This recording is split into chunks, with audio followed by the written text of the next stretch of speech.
I do forget a lot. I mean, the reason why I mentioned that I remember to bring my shoes is that I only remember that in one out of every 2 shows. I do remember to get to the venue, but sometimes I don't remember where the room is, what time is it, what's my place on the running order. Basically, I'm just a bit fucked. And there's a reason for that, though. There's a reason. It doesn't just happen out of the blue. The reason is that I am getting old. Now, I don't know, has Boris asked you before whether you were getting old? Are you getting old? Is anybody getting old? Yeah. Alright, so like about 5 of you are following the natural course of things and the rest of you are just going back in time. That's fantastic. That's good for you. I am getting a bit old and evidently quite tatty. I didn't expect, this was not what I was expecting, okay? This is why I'm so bewildered by this. Because when I was 35, yes, I am speaking past tense, I know some of you can't believe it, a woman older than myself, she said to me, look, you don't need to worry about this. You will know when it starts going downhill. Your boobs will tell you. They will be the first to go. Alright, so I had the sign, which of course worried me a lot. So every morning for the last 6 years, for indeed I am 41, I wake up, I stand by my bed, naked, I look straight ahead, and then I lower my eyes down, attempting to establish iris-nipple contact. And guess what? The perky motherfuckers, they're looking straight back at me. And I say, yay! It's not going down, yeah, it's not happening, it's not happening. And all the time, do you know what's happening? It's my brain. It's going down the drain. That's what's happening. But you know what? If you had to choose, ladies, between your brain and your boobs, what would you go for? Can I have a cheer for boobs? Can I have a cheer for brain? Woo! Alright, sensible. This is why, because as we walk around looking for the people looking intelligent and bringing them up to the room. Big mistake, big mistake. Well, I'm Miss D. I live in London. Any Londoners in? Yeah! Yay! Any Scottish people in? Yeah! Hey, wow, what's you? Right, I live in a borough of London called Haringey. Anybody heard of Haringey? Yeah. Really? How did you, have you been living there? Yeah, I was. You was? When? Couple of years ago. Oh, right, okay, so which part of Haringey? Ranham. All right, that's just where I live. Everybody else is excluded from this one. Right. Yeah, I live in Haringey. I live in Haringey.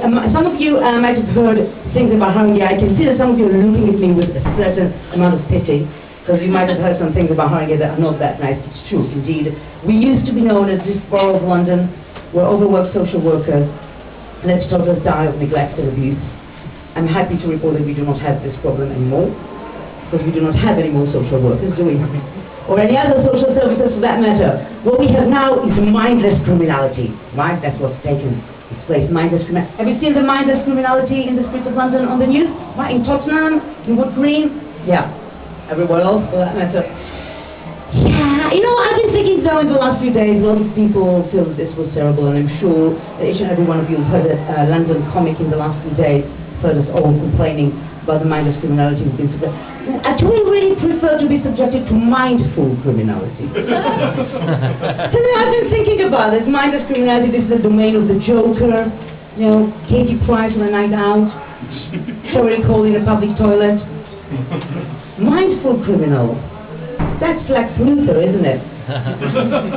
Planning, thinking, Hannibal Lecter, right? Targeting, Tony Blair. Right? So if you get mindless violence, you sleep in your bed and somebody is throwing an improvised petrol bomb into your house. If you're subjected to mindful violence, you sleep in your bed somewhere a little bit more far away and somebody throws a whole bomb from an F-16 bomber jet onto your neighborhood. Pretty much, yeah, I made the math. I'll stay with the mindless violence. Of course, the fact that I'm from Haringey is not enough to justify my rather offensive accent. Anybody lost an erection ever since I started speaking? So there's no need to be ashamed. On every gig on average, we have 4 of these. In this size of room, probably only 2, and the other 2 is just from the heat. It's from the hours in my accent. The hours that soil of any Howlon. Almost. Anybody popped an erection ever since I got in? I would have known, though. It would have hit me in the knee, this kind of... I'm from Israel. That's the dodgy accent. I'm from Israel. Anybody knows anything about Israel? Oh, come on, you know, it's in the Middle East. The Jews, the Arabs, the... That's the one. That's right. That's the long and the short of it. Though, of course, it's complicated. It's complicated. Very complicated. Very complicated. No, that's complicated. You know, it's quite simple, really. We've taken in other people's country, and now we can't understand how come they don't like it. Because, you know, we love it. Every now and then, though, they do remind us that they're not too happy.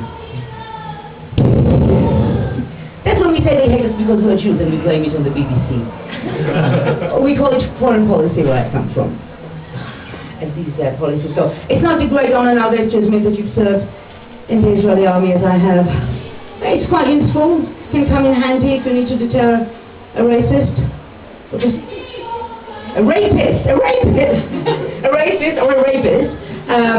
Or just people in general. That's not my own joke. Sorry. That's always a good way to get a laugh. It's used to having stuck to your own joke.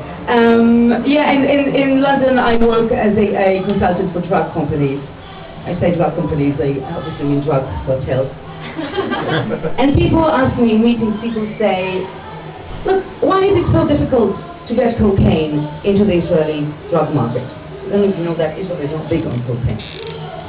And I say, mate, are you actually going to pay me to answer this question? Like consultancy fees. Would it suffice to take one look at me and my compatriots?